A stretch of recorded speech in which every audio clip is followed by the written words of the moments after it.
Okay. She talks with these buttons, and so we use the buttons to communicate with each other. I read a book by Christina Hunger, who was a speech language pathologist who had tried it with her dog, and so learned more about kind of the process, and then decided I wanted to try it with Parker. So we started when she was about 6 months old, and I started with 6 buttons, and I had planned to just model them for maybe a week, maybe longer. I laid them all down and I pressed them all at least once so that she could see kind of what each of them did. And so when she saw these buttons on the floor, she's like, "Will you press them? Can I press them?" And just started trying to press them herself, and then quickly learned that each of them had a different word on it, some of which she already knew. So she already knew the word play just from us talking about it. And so she picked up on those first 6 really quickly. And so then just through kind of modeling, building her vocabulary, it's now grown to over 100 words. Her most pressed word is poop. So she uses it when she needs to go poop. She'll also use it as almost like a curse word if she's kind of frustrated with me.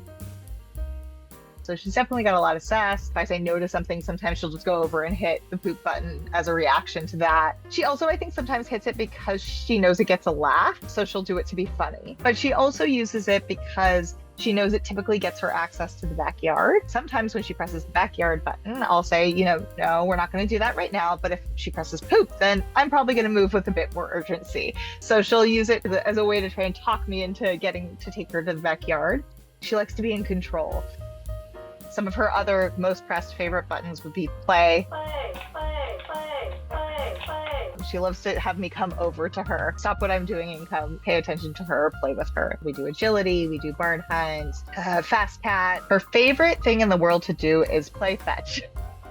She also uses words to have more than one meaning, sometimes in ways I didn't anticipate. So she needs to wear a sweater when she goes outside or she gets really cold. And so I wanted a way for her to ask for it and also for me to ask to take it off as well. So I gave her a sweater button, which she would use to talk about her sweater. And then one day she started saying sweater food. I was like, what on earth is sweater food? And I actually posted it to my Instagram followers because I was like, can you all help me figure out what on earth she means? Because she's repeating it over and over. And someone suggested that she meant her Snuggle Mat, which is, like a slow feeder toy. It's made out of fabric in the same way that her sweater is. And once I gave her Snuggle Mat and then gave her a Snuggle Mat button, she stopped using that combination. So sweater I gave to her to mean something very narrow, her sweater, but she then extrapolated it out because she has, a limited vocabulary.